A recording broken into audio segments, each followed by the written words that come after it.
Welcome to T-SAT. This is Eshwar Kumar. ఈ వీడియోలో మనం జియోగ్రఫికల్ ఇండికేషన్స్ని చూడబోతా ఉన్నాం. సో తెలంగాణ రాష్ట్రంలో ఉన్నటువంటి జియోగ్రఫికల్ ఇండికేషన్స్, సో భౌగోళికంగా పరంగా గుర్తింపు తెచ్చుకున్నటువంటి వస్తువులకు సంబంధించి మనం ఈ వీడియోలో డిస్కస్ చేసుకోబోతున్నాం.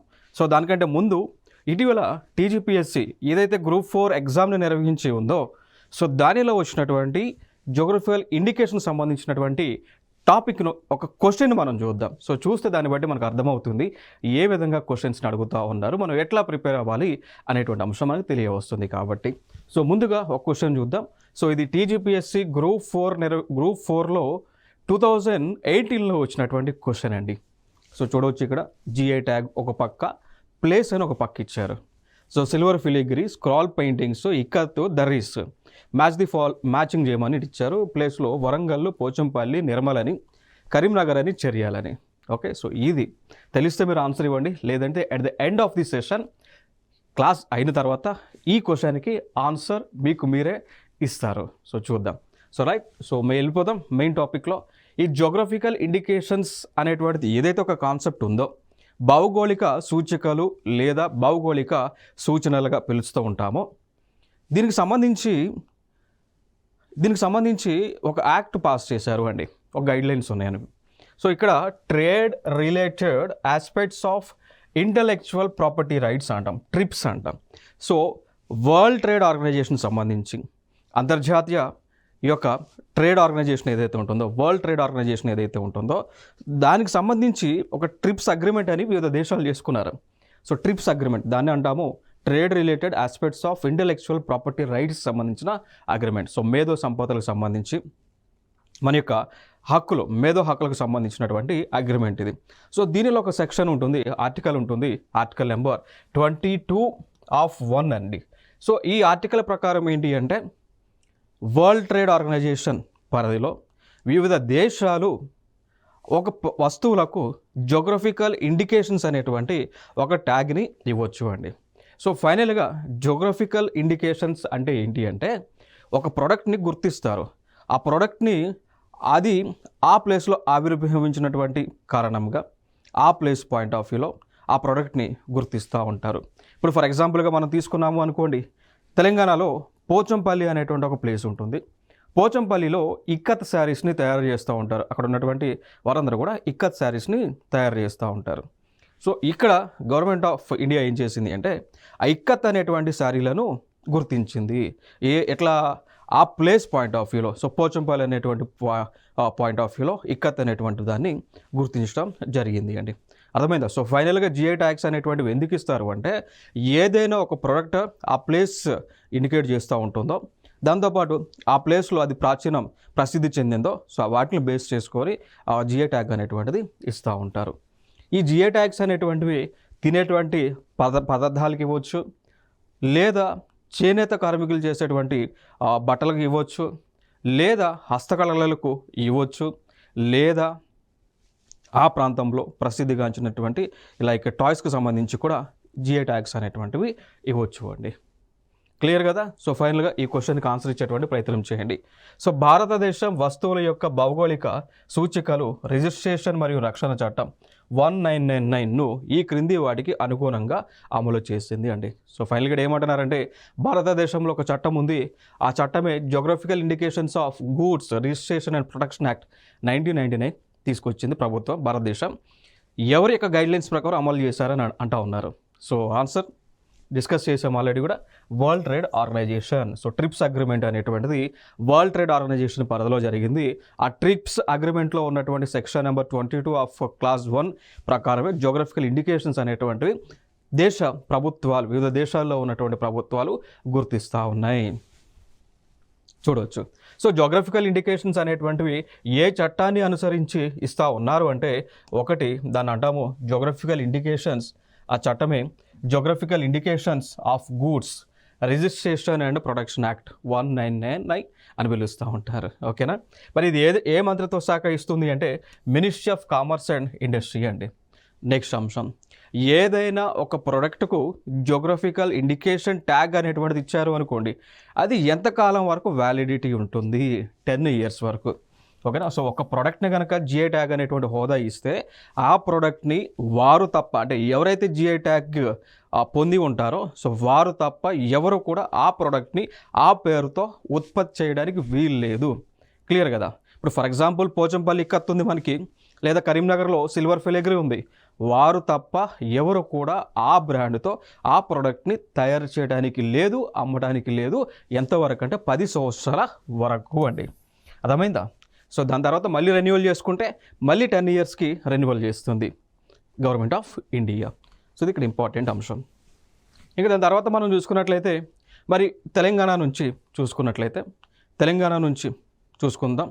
దాంతోపాటు ఇండియా పరంగా చూసుకుంటే ఇండియా మొత్తం కూడా ప్రస్తుతానికి అంటే నేటికి జిఐ ట్యాగ్స్ పొందినటువంటి ప్రొడక్ట్స్ భారతదేశంలో 643 ఉన్నాయండి. 643 భారతదేశంలో ఉన్నాయి. సో అంటే నేటికి ఈ రోజుకి ఈ గవర్నమెంట్ ఆఫ్ ఇండియా వెబ్సైట్లో ఉన్నటువంటి ఇన్ఫర్మేషన్ ఇది. సో నేటికి ఈ రోజుకి 643 ప్రొడక్ట్లకు జిఐ ట్యాగ్ అయితే ఇచ్చింది భారత ప్రభుత్వం. సో ఇటీవల పొందినటువంటివి చూసుకుంటే కచ్ అజ్రక, ఇది హ్యాండీక్రాఫ్ట్కి సంబంధించింది గుజరాత్ రాష్ట్రం నుంచి. బనారస్ తిరంగి బర్ఫీ యూపీ నుంచి. సో ఇట్లా రీసెంట్గా ఇండియాకి సంబంధించినవి. ఇప్పుడు మనం ఓన్లీ తెలంగాణ ఫోకస్ చేద్దాం కాబట్టి ఈ అంశాలు డిస్కస్ చేద్దాం. ఇంకేదైనా ఫర్దర్ క్లాస్లో ఇండియాలో ఉన్నటువంటి ఇంపార్టెంట్ అయినటువంటి జిఐస్ మళ్ళీ సపరేట్ వీడియోలో మనం డిస్కస్ చేద్దాం. చూడొచ్చు మిత్రమా. సో తెలంగాణ నుంచి చూస్తే 1 పోచంపల్లి ఇక్కత్ అంటాం, ఇది హస్తకళ రకం. 2 కరీంనగర్కు చెందిన సిల్వర్ ఫిలిగ్రీ, ఇది కూడా హస్తకళ. 3 నిర్మల్ బొమ్మలు మరియు హస్తకళ కేటగిరీ కింద. 4 నిర్మల్ ఫర్నిచర్, దీనికి కూడా జిఐ ట్యాగ్ వచ్చింది, హస్తకళలు. 5 నిర్మల్ పెయింటింగ్స్, హస్తకళలే. గద్వాల్ చీరలు హస్తకళలే. హైదరాబాదీ హలీం ఆహార పదార్థాలకి కూడా జిఐ ట్యాగ్ని ఇస్తూ ఉంటారు. చెరియల్ పెయింటింగ్స్ అంటాం, ఇది కూడా హస్తకళల కిందే వచ్చింది. నెక్స్ట్ చూస్తే 9th పెంబర్తి మెటల్ క్రాఫ్ట్ అండి, హస్తకళ. 10 సిద్దిపేట గొల్లబామ, హస్తకళ. 11 నారాయణపేట చేనేత చీరలు అండి, హస్తకళ. బనగానపల్లి మామిడికాయలు వ్యవసాయానికి సంబంధించింది. బట్ కాకపోతే ఈ బనగానపల్లి మామిడికాయలు ఆంధ్రప్రదేశ్లో కూడా ఉంటాయి, తెలంగాణలో కూడా ఉంటాయి కాబట్టి 2 రాష్ట్రాలకు కలిపి ఈ గుర్తింపు ఇచ్చారు. బనగానపల్లి మామిడికాయలు లేదా బంగినపల్లి మామిడికాయలను కూడా పిలుస్తూ ఉంటారు. సో ఏపీలో జిఐ ట్యాగ్ పొందింది, తెలంగాణలో కూడా జిఐ ట్యాగ్ పొందింది. సో కంబైన్డ్గా ఇచ్చారు. పోచంపల్లి ఇక్కత్ లోగో, సో లోగోకి కూడా జిఐ ట్యాగ్ పొందింది. నెక్స్ట్ ఆదిలాబాద్లో డోక్రా హస్తకళ కింద గుర్తింపు సాధించింది. వరంగల్ దురీస్ హస్తకళ కింద. తెలియా రూమల్ హస్తకళ కింద. తాండూరి ఎర్రపేసలు లేదా తాండూరి రెడ్ గ్రామ్స్ అని కూడా పిలుస్తూ ఉంటారు వ్యవసాయం కింద. 18 హైదరాబాద్లో చార్మినార్ దగ్గర దొరికేటువంటి లక్క గాజులు హస్తకళ కింద గుర్తింపు వచ్చింది. సో ఫైనల్గా తెలంగాణ రాష్ట్రంలో ఇప్పటి వరకు జిఐ ట్యాగ్స్ హోదా సాధించినటువంటి ప్రొడక్ట్స్ మొత్తంగా 18 ఉన్నాయండి. ఓకేనా. సో ఇప్పటి వరకు చూస్తే 18 ఉన్నాయి. ఇటీవల సాధించినవి చూస్తే హైదరాబాద్ లక్క గాజులు జిఐ ట్యాగ్ వచ్చింది, తాండూరి రెడ్ గ్రామ్కి లేదా ఎర్ర పెసలు అంటారు జిఐ ట్యాగ్ వచ్చింది, తెలియ రోమల్, ఇవి రీసెంట్గా జిఐ ట్యాగ్ పొందినటువంటివి తెలంగాణ నుంచి. సో 1 by 1 చూద్దాం. సో ముందుగా ఆదిలాబాద్లో ఈ దొక్రా అనేటువంటి ఫేమస్, దొక్రా కాస్టింగ్ అంటాం, చూడొచ్చు ఈ ప్రాంతంలో. సో జనరల్గా ఇవి లైక్ మనకి జనగాంలో కానీ చిత్తల్బోరి కానీ నెక్స్ట్ కేసులగూడ విలేజెస్ ఆఫ్ ఆదిలాబాద్లో ఇవి ఎక్కువగా తయారు చేస్తూ ఉంటారు అక్కడ ఉన్నటువంటి హస్తకళ కార్మికులు. నెక్స్ట్ ప్రోడక్ట్ చూస్తే బనగానపల్లి, చూడండి బనగానపల్లి మ్యాంగోస్, ఇవే బంగినపల్లి మ్యాంగోస్ అని కూడా మనం పిలుస్తూ ఉంటాం. సో వీటికి కూడా జిఐ ట్యాగ్ వచ్చింది. బట్ ఇది జిఐ ట్యాగ్ 2 రాష్ట్రాలు కలిపి వచ్చింది, ఆంధ్ర అండ్ తెలంగాణ కలిపి జిఐ ట్యాగ్ అయితే రావటం జరిగింది. ఇంకా తెలంగాణలో చూసుకుంటే ఈ బనగానపల్లి మ్యాంగోస్ లేదా బంగినపల్లి మ్యాంగోస్ ఇవి ఖమ్మం కానీ మహబూబ్ నగర్ కానీ మెదక్ కానీ ఆదిలాబాద్ జిల్లాలో ఎక్కువగా పండిస్తుంటారు. ఆంధ్ర నుంచి చూసుకుంటే కర్నూలు ప్రాంతంలో, సో కర్నూలు కావచ్చు లేదంటే నూజివీడు, కృష్ణా జిల్లా ఏలూరు ప్రాంతంలో నూజివీడు కానీ మైలవరం కానీ గణపవరం కానీ ఆ ప్రాంతాల్లో కూడా పండిస్తూ ఉంటారు ఈ యొక్క బనగానపల్లి మ్యాంగోస్. నెక్స్ట్ ఇంకొక జిఐ ట్యాగ్ పొందింది చెరియాల్ పెయింటింగ్స్. సో ఇక్కడ సిద్దిపేట జిల్లాలో చెరియాల్ అనేటువంటి గ్రామంలో ఉంటుంది, ఆ గ్రామం పేరుతోనే ఈ పెయింటింగ్స్ అనేటువంటివి ప్రసిద్ధి చెందింది. మీరు చూడవచ్చు అండి ఇక్కడ ఇవన్నీ కూడా మీరు చూడవచ్చు. సో ఈ పెయింటింగ్స్ అనేటువంటి జనరల్గా ఈ చెరియాల్ అనేటువంటి గ్రామంలో ఉన్నటువంటి ఈ కమ్యూనిటీ కాకి పడగొల్లు అనేటువంటి ఒక కమ్యూనిటీ ఉంటుంది. ఓకేనా. సో కాకి పడగొల్లు అనేటువంటి కమ్యూనిటీ వారు ఉంటారు. సో వారు జనరల్గా ఈ యొక్క చెరియాల పెయింటింగ్స్ని వేస్తూ ఉంటారు. ఓకేనా. ఇంకొక అంశం ఏంటి అంటే ఇప్పుడు మీరు చూడవచ్చు, ఈ ఫొటోస్లో చూస్తే ఏం కనిపిస్తూ ఉంది, రామాయణం మీకు చెప్పినట్టు మీకు అనిపిస్తూ ఉంది. చూసారా, రామాయణం. సో ఈ పెయింటింగ్స్ అనేటువంటివి రామాయణాన్ని, మహాభారతాన్ని చూడవచ్చు. ఇక్కడ మనకి చారియట్స్ ఇవన్నీ కూడా ఉన్నాయి కదా. సో ఇవి రామాయణాన్ని, మహాభారతాన్ని ప్రతిబింబించేలాగా ఈ పెయింటింగ్స్ అనేటువంటివి ఉంటూ ఉన్నాయండి. Okay, clear, important. నెక్స్ట్ అంశం చూద్దాం, గద్వాల్ శారీస్. ఈ గద్వాల్ శారీస్ అనేటువంటివి లైక్ జోగులాంబ గద్వాల్ జిల్లాలో ప్రసిద్ధిగాంచినవి. సో దాదాపు ఇవి 200 సంవత్సరాల క్రితం నుంచి కూడా ఈ గద్వాల్ శారీస్ని గద్వాల్ ప్రాంతంలో, జోగులాంబ గద్వాల్ జిల్లాలో చేనేత కార్మికులు నేస్తా ఉన్నారు అండి. ఓకేనా. సో ఇదొక ఇంపార్టెంట్ అంశం. ఇంకొక అంశం అంటే ఈ గద్వాల్ శారీస్ అనేటువంటివి ఈ గద్వాల్ ప్రాంతానికి ఎట్లా వచ్చినాయి అంటే, గతంలో ఏదైతే గద్వాల్ ప్రాంతం మనం ఇప్పుడు ఏదైతే పిలుస్తున్నామో గతంలో దీన్ని సంస్థానం అని పిలిచేవాళ్ళు అండి. గతంలో దీన్ని సంస్థానం అని పిలిచేవాళ్ళు. సో ఈ సంస్థానానికి వివిధ ప్రాంతాల నుంచి ఈ వీరు రావడం జరిగింది. వచ్చిన తర్వాత వీరు ఇక్కడ సెటిల్ అవ్వడం జరిగింది అండి. ఓకేనా. సో ఇది ఫైనల్గా. సో ఈ సంస్థానాన్ని పరిపాలిస్తున్నటువంటి మహారాణి, ఆవిడ పేరు ఆదిలక్ష్మి దేవమ్మ గారు. సో ఆవిడ ఈ యొక్క గద్వాల్ శారీస్ని ప్రమోట్ చేయడం జరిగింది. నెక్స్ట్ హైదరాబాదీ హలీం. సో అందరికీ తెలుసు, ఇక మనకి ఈ రోజా ఏదైతే స్టార్ట్ అవుతూ ఉంటుందో, సో ఇక్కడ లైక్ రంజాన్ మంత్ ఎప్పుడైతే స్టార్ట్ అవుతుందో హైదరాబాద్లో కాదు వివిధ ప్రాంతాల్లో కూడా ఈ హలీం బాగా ఫేమస్. లైక్ పిస్తా హౌస్ వీళ్ళందరూ కూడా అమ్ముతుంటారు కదా, గదే ఇది. సో హైదరాబాద్ హలీం. సో దీనికి కూడా GI tag government of India ఇచ్చింది. సో హలీం అనేటువంటిది జనరల్గా మీట్తో తయారు చేస్తూ ఉంటారు, బట్ చికెన్తో కూడా ఇప్పుడు తయారు చేస్తూ ఉన్నారు. దీనికి కూడా మనకి జిఐ ట్యాగ్ అయితే వచ్చింది. సో ఈ హలీం అనేటువంటిది ముందుగా మనకు అసలు ఇది లైక్ ఇప్పుడు నుంచి కాదు, 1724 సంవత్సరం ఎవరైతే అసఫ్ జాహీ డైనాసిటీ ఏదైతే మనకి తెలంగాణలో ఈ హైదరాబాద్ ప్రాంతంలో ఉందో అప్పటి నుంచి కూడా ఈ హలీం అనేటువంటి దాన్ని తయారు చేస్తాం ఉన్నారు ఈ యొక్క రంజాన్ మాసం వచ్చినప్పుడు. నెక్స్ట్ ఇంకొక ప్రోడక్ట్ వచ్చి నారాయణపేట హ్యాండ్లూమ్ శారీస్ అండి. సో నారాయణపేట ప్రాంతంలో 1630 నుంచి కూడా అంటే లైక్ ఎప్పుడైతే ఈ ఛత్రపతి శివాజీ గారు ఈ నారాయణపేట ఆ రీజన్ మీదుగా ఆయన ప్రయాణించి ఉన్నారు. ఆ టైంలో ఏం చేశారు అంటే అంటే ఆయనతో పాటు వెళ్తున్న ఎవరైతే ఈ వీవర్స్ ఉంటారో, బట్టలు అంటే లైక్ తయారు చేసే వాళ్ళు ఎవరైతే ఉంటారో వాళ్ళు కొంతమంది ఇక్కడ సెటిల్మెంట్ చేశారు ఆయన. సో చేస్తే ఆ ఫ్యామిలీలు ఇప్పుడు ఈ నారాయణపేట హ్యాండ్లూమ్ శారీస్ని తయారు చేస్తూ ఉన్నారు. మీరు చూడవచ్చు ఇక్కడ ఈ శారీస్ అన్ని కూడా మీరు చూడొచ్చు అండి. నెక్స్ట్ ఇంకొక ప్రోడక్ట్ వచ్చి నిర్మల్ ఫర్నిచర్. ఈ నిర్మల్ ఫర్నిచర్ అనేటువంటిది నిర్మల్ టౌన్లో, సో ఇప్పుడు జిల్లాగా మారింది కదా, సో ఈ నిర్మల్ జిల్లాలో ఎక్కువగా తయారు చేస్తూ ఉంటారు. జనరల్గా ఈ నిర్మల్ ఫర్నిచర్ యూజ్ చేయడానికి వాడేటువంటి కలప వచ్చి టేక్ వుడ్ అండి. చూడవచ్చు మీరు ఇక్కడ కూడా. సో ఈ నిర్మల్ ఫర్నిచర్ అనేటువంటిది ప్రపంచంలోనే అత్యంత గాంచినటువంటి ఫర్నిచర్, కంప్లీట్గా టేక్ వుడ్తో చేస్తూ ఉంటారు. సో ఎక్కువ కాలం కూడా ఇవి మన్నికగా ఉంటాయి. నెక్స్ట్ ప్రోడక్ట్ చూసినట్లయితే మనం నిర్మల్ పెయింటింగ్ అండి. నిర్మల్ పెయింటింగ్. సో ఈ నిర్మల్ పెయింటింగ్ ఇది కూడా సేమ్. నిర్మల్ అనేటువంటిది ఒక టౌను, నిర్మల్ అనేటువంటిది జిల్లా. క్లియర్ కదా, బోత్. సో ఈ నిర్మల్ ప్రాంతంలో ఈ విధంగా నిర్మల్ పెయింటింగ్స్ అనేటువంటివి వేస్తారు. వీటికి కూడా జిఐ ట్యాగ్ వచ్చింది.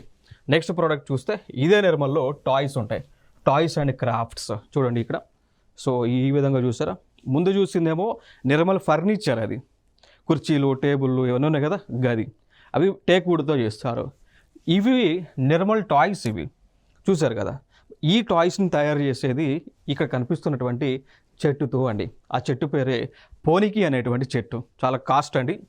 ఈ పోనికి చెట్టు అనేటువంటిది చాలా చాలా కాస్ట్లీ ట్రీగా చెప్తూ ఉంటాం. ఓకే. సో ఈ చెట్టుతో ఈ నిర్మల్లో ఉన్నటువంటి కళాకారులు నిర్మల బొమ్మలు తయారు చేసి వివిధ దేశాలకు ఎక్స్పోర్ట్ చేస్తూ ఉంటారు. ఇంకొక ప్రోడక్ట్ వచ్చి పెంబర్తి మెటల్ క్రాఫ్ట్ అండి. సో జనరల్గా ఇది జనగాం జిల్లాలో, సో జనగాం డిస్టిక్లో ఎక్కువగా ప్రసిద్ధి కాంచింది. చూడొచ్చు డిజైన్స్. జనరల్గా మరి ఈ డిజైన్స్ అనేటువంటివి బ్రాస్ మెటల్ని ఉపయోగిస్తారు.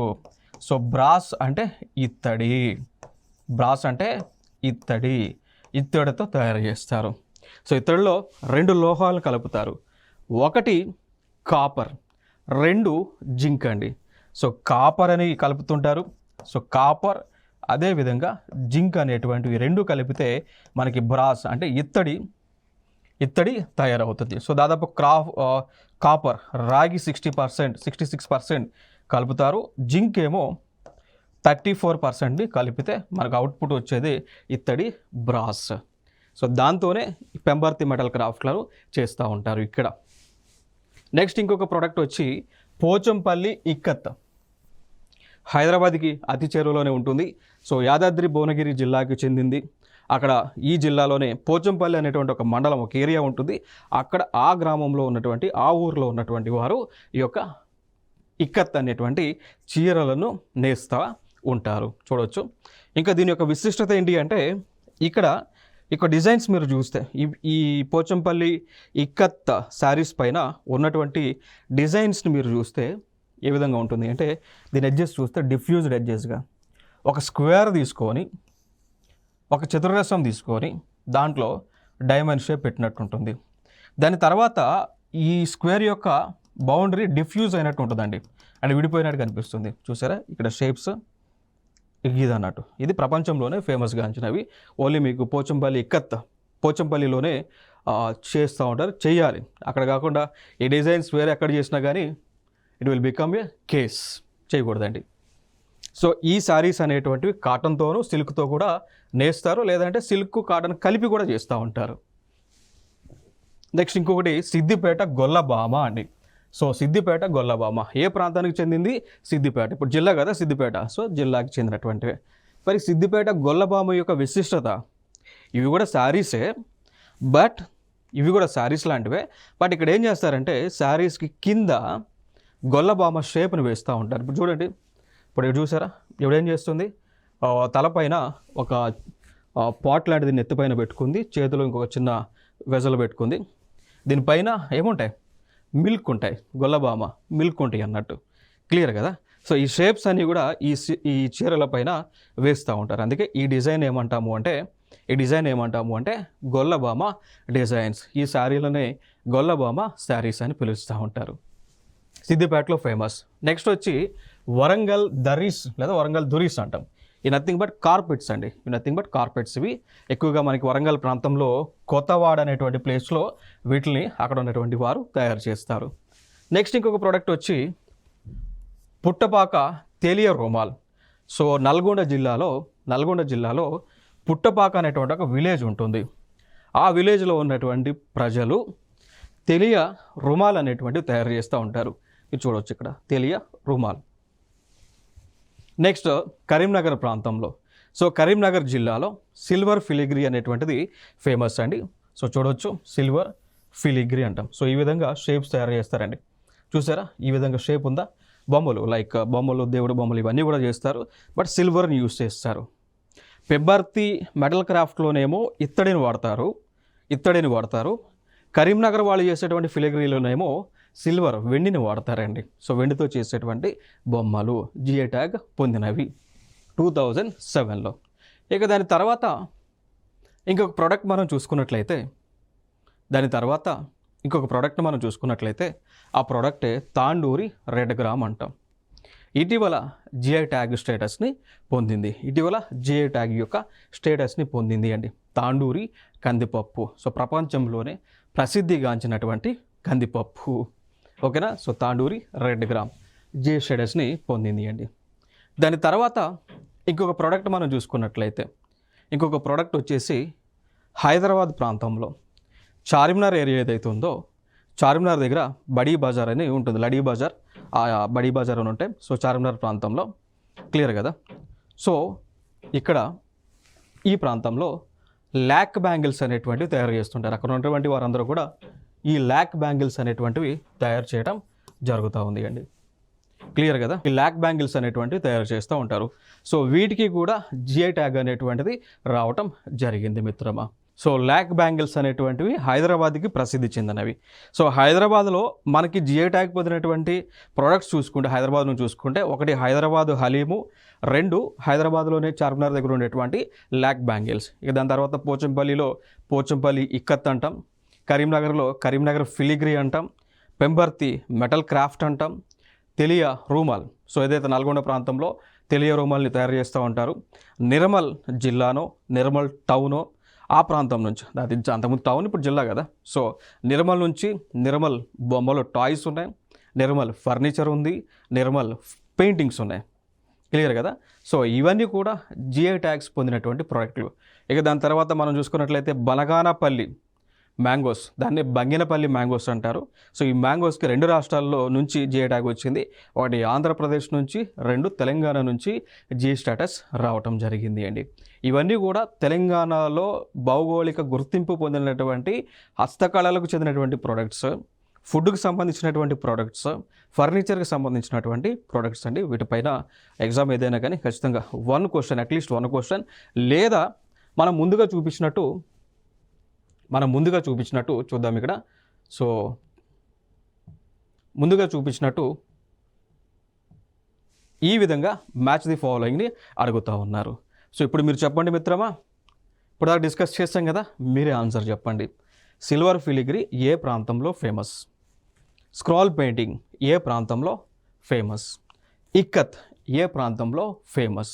దుర్రీస్ ఏ ప్రాంతంలో ఫేమస్? సో మీరే ఆన్సర్ చెప్పండి. సో వీలైతే ఆన్సర్ని పోస్ట్ చేయండి. సో నేనైతే మీకు ఆన్సర్ ఇస్తాను. సో సిల్వర్ ఫిలిగ్రీ, సో నాకు తెలుసు సిల్వర్ ఫిలిగ్రీ అని Karimnagar. So silver filigree is famous where? It is in Karimnagar మిత్రమా. సో ఏకి 4 ఉండాలి, ఖచ్చితంగా ఒక్కొక్కటి తెలుసు. కరీంనగర్ సిల్వర్ ఫిలిగ్రీ అని ఏకి 4 ఉండాలి. ఏకి 4 ఉందా? లేదు, తప్పు. 2కి 4 ఉందా? 2లో A4 ఉందా? తప్పు. 3లో A3 ఉందిగా? తప్పు. A4 ఉందా? రైట్. సో ఒకటి తెలిసి నాకు ఆన్సర్ వచ్చేసింది కదా. సో ఏదో ఒకటి తెలిసినా కానీ మనకు ఆన్సర్ వస్తుంది. ఓకేనా. సో ఇట్లాంటి క్వశ్చన్స్ని అడుగుతూ ఉన్నారు. So nothing to worry. So మనం తెలంగాణ రాష్ట్రంలో కేంద్ర ప్రభుత్వం గుర్తించినటువంటి అన్ని ప్రోడక్ట్స్ని 18 ప్రోడక్ట్స్ని మనం డిస్కస్ చేయటం జరిగింది. సో స్క్రాల్ పెయింటింగ్ వచ్చి చెరియాల ప్రాంతంలో, ఇక్కత్ వచ్చి పోచంపల్లిలో, దర్రీస్ వచ్చేసి వరంగల్లో. సో ఫైనల్గా A4 B5 C2 D1 it is the answer. So ఫైనల్గా ప్రధానంగా మనం ఫోకస్ చేయాల్సినటువంటి అంశాలు ఏంటి అంటే, ఇప్పుడు తెలంగాణ ఈ అంశం యాక్చువల్గా తెలంగాణ జోగ్రఫీకి సంబంధించినటువంటి అంశము. బట్ ఈవెన్ దో కరెంట్ అఫైర్స్లో కొన్ని సందర్భాలు అడుగుతూ ఉంటారు. జీకే నుంచి పాయింట్ ఆఫ్ వ్యూలో కూడా మనం చూడొచ్చు. సో కరెంట్ అఫైర్స్లో రీసెంట్గా ఇంకొక ఎగ్జాంపుల్ అడిగారు. ఏమని అడిగారంటే, which among the following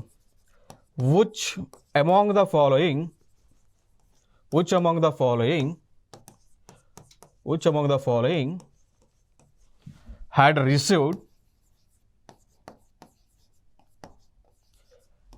GI tag ఇచ్చేది ఎవరండి?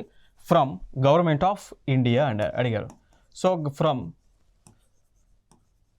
గవర్నమెంట్ ఆఫ్ ఇండియా అని చెప్పేసి అడగడం జరిగింది. సో ఇక్కడ వారు ఇచ్చినటువంటి ఆప్షన్స్లో చూసుకున్నట్లయితే ఉన్నటువంటి ఆప్షన్ వచ్చేసి హలీం ఉంది అండి. సో హలీంకి మరి జిఐ ట్యాగ్ వచ్చిందా రాలేదా? So haleem got the GI tag. చూసాం కదా, హైదరాబాద్ ప్రాంతంలో మనకి రంజాన్ మాసంలో దొరికేటువంటి హలీం ఏదైతే ఉందో సో దానికి జిఐ ట్యాగ్ అయితే వచ్చింది. ఇంకా ఫర్దర్గా సెంట్రల్ ఎగ్జామ్స్లో కూడా తరచుగా కొన్ని అంశాలను అడుగుతూ ఉంటారు అండి. ఏ అంశాలను అడుగుతూ ఉంటారు అంటే, what is the duration of GI tag? అంటే ఒకసారి జిఐ ట్యాగ్ కనుక వచ్చింది అనుకోండి, దాని యొక్క ఎంత వరకు ఉంటుంది, అంటే దాని యొక్క హక్కులు ఎప్పటి వరకు ఉంటాయి అనేటువంటిది అడుగుతూ ఉన్నారు. సో మరి ఆన్సర్ వచ్చి 10 years అండి. ఒకసారి ఏదైనా ప్రోడక్ట్కి జిఐ ట్యాగ్ కనుక వస్తే ఆ ప్రోడక్ట్ని 10 సంవత్సరాల వరకు కూడా ఎవరు కూడా ఉత్పత్తి చేయడానికి వీల్లేదు, ఎవరు కూడా ఆ బ్రాండ్తో తయారు చేయడానికి లేదు. ఇది ఒక అంశం. నెక్స్ట్ అంశం, మరి ఈ ప్రోడక్ట్లకు జిఐ ట్యాగ్ అనేటువంటిది రావటం వలన కలిగేటువంటి బెనిఫిట్ ఏంటి? ఇప్పుడు ఫర్ ఎగ్జాంపుల్గా తీసుకుంటే మనకి ఈ పోచంపల్లి ప్రాంతం ఏదైతే ఉందో గతంలో రోడ్లు కూడా లేనటువంటి పరిస్థితి ఉండేది. సో ఎప్పుడైతే ఈ పోచంపల్లి ప్రాంతంలో ఇక్కత్ అనేటువంటి శారీస్కి జిఐ ట్యాగ్ని ఇచ్చిందో కేంద్ర ప్రభుత్వం వెంటనే ఆ ప్రాంతానికి పర్యాటకుల సందర్శన విపరీతంగా పెరిగింది అండి. సో ఆ ప్రాంతానికి పర్యాటకులు విపరీతంగా వెళ్తూ ఉండేవాళ్ళు. ఈవెన్ నేను కూడా వెళ్ళడం జరిగింది ఆ ప్రాంతంలోకి. ఓకేనా. సో అంటే ఇక్కడ ఏం చెప్తున్నాను అంటే, ఏదైనా ఒక ప్రోడక్ట్కి నేషనల్ ఇంపార్టెన్స్ ఇచ్చినప్పుడు ఏమవుతుంది అంటే ఆ ప్లేస్లో టూరిజం అనేటువంటిది డెవలప్ అవుతుంది, డెవలప్మెంట్. సో వెంటనే ప్రభుత్వం రోడ్లు వేయడం జరిగింది. వివిధ ప్రాంతాల నుంచి, హైదరాబాద్ నుంచి, వివిధ నగరాల నుంచి, దేశంలో ఉన్నటువంటి వివిధ మారుమూల ప్రాంతాల నుంచి కూడా ప్రజలు వచ్చి ఈ పోచంపల్లికి రీచ్ అయ్యి అక్కడ ఉన్నటువంటి ఇక్కత్ అనేటువంటి శారీలను కొనుక్కుంటా ఉన్నారు. సో ఆ శారీలు కూడా హై కాస్ట్ ఉంటాయి. ఒక్కొక్క శారీ దాదాపు 10,000, 15,000, 20,000, 50,000, 1 lakh, 2 lakh కూడా విలువైనటువంటి శారీస్ ఉన్నాయి. సో ఆ శారీస్ని పెళ్ళిళ్ళప్పుడు, ఫంక్షన్స్ అప్పుడు కొనుక్కుంటా ఉన్నారు. సో విపరీతంగా ఆ పోచంపల్లి ఇక్కత్ అనేటువంటి ప్లేస్కి ప్రజలు వెళ్ళటం స్టార్ట్ అయింది. తద్వారా ఏం జరుగుతుంది, అక్కడ టూరిజం డెవలప్మెంట్ అవుతుంది, ఆ ఏరియా డెవలప్ అవుతుంది, ఆ ఏరియాలో ఉన్నటువంటి ప్రజలకు ఎంప్లాయ్మెంట్ అనేటువంటిది క్రియేట్ అవుతూ ఉంది. సో దాంతోపాటు ఇంకా గవర్నమెంట్ ఏం చేస్తూ ఉంది అంటే, ఆ ప్రోడక్ట్కి జిఐ ట్యాగ్ వచ్చింది కాబట్టి మార్కెటింగ్ ఫెసిలిటీస్ని ప్రభుత్వమే ఇస్తూ ఉన్నది అండి. సో ఆ ప్రజలు ఎవరైతే ఈ పోచంపల్లి అనేటువంటి ప్రాంతంలో ఇక్కత్తో శారీస్ తయారు చేస్తూ ఉన్నారో వారు తయారు చేసినటువంటి శారీస్ని వివిధ ప్రాంతాలలో అమ్ముకునే విధంగా గవర్నమెంట్ ఏం చేస్తుంది అంటే మార్కెటింగ్ ఫెసిలిటీస్ని క్రియేట్ చేస్తూ ఉంది. దాంతోపాటు వారు తయారు చేసినటువంటి ప్రోడక్ట్ని ఆన్లైన్లో అమ్ముకునే విధంగా లైక్ అమెజాన్ కానీ, ఫ్లిప్కార్ట్ కానీ, ఇంకా ఉన్నటువంటి ప్రోడక్ట్ వెబ్సైట్స్ మీషో కానీ వీటిలో అమ్ముకునే విధంగా గవర్నమెంట్ ఆఫ్ ఇండియా ఏం చేస్తుంది అంటే అక్కడ ఉన్నటువంటి ప్రజలకి స్కిల్ ట్రైనింగ్ ఇచ్చి, వారికి టెక్నాలజీ పైన వారికి ఇన్ఫర్మేషన్ ఇచ్చి, స్కిల్ ట్రైనింగ్ ఇచ్చి వారిని ఏం చేస్తుంది అంటే ఆ పిల్లలు ఎవరైతే అక్కడ ఉంటారో, చదువుకున్నటువంటి వారు ఉంటారో వారిని ఫైండ్ అవుట్ చేసి వారికి ఈ మార్కెట్ సంబంధించి, ఈ కామర్స్కి సంబంధించి వారికి ట్రైనింగ్ ఇచ్చి అక్కడ లోకల్లో తయారు చేసేటువంటి ప్రోడక్ట్లు భారతదేశం అంతా కూడా అమ్మే విధంగా చర్యలు తీసుకుంటా ఉంది. సో ఇవండి జిఐ ట్యాగ్కి సంబంధించి బెనిఫిట్స్గా మనం చెప్పుకోవచ్చు. ఏమేమి బెనిఫిట్స్ వస్తూ ఉన్నాయి, ఒకసారి జిఐ ట్యాగ్ ఇస్తే ఆ ఏరియా డెవలప్ అవుతుంది, వారికి నేషనల్గా ఇంపార్టెన్స్ వస్తుంది, టూరిజం పెరుగుతూ ఉంది, ఎంప్లాయ్మెంట్ క్రియేట్ అవుతూ ఉంది, టెక్నాలజీ అప్డేట్ అవుతున్నారు, మార్కెట్ లింకేజెస్ని క్రియేట్ చేస్తూ ఉన్నారు, ఆ ప్లేస్ యొక్క ప్రజల యొక్క లివింగ్ స్టైల్ అనేటువంటిది మారుతూ ఉంది. ఇవన్నీ కూడా బెనిఫిట్స్గా మనం చెప్పుకోవచ్చు. ఓకే, సో ఇవి జిఐ ట్యాగ్కి సంబంధించినటువంటి అంశాలు. నెక్స్ట్ వీడియోలో ఇంకా సరికొత్త అంశాలతో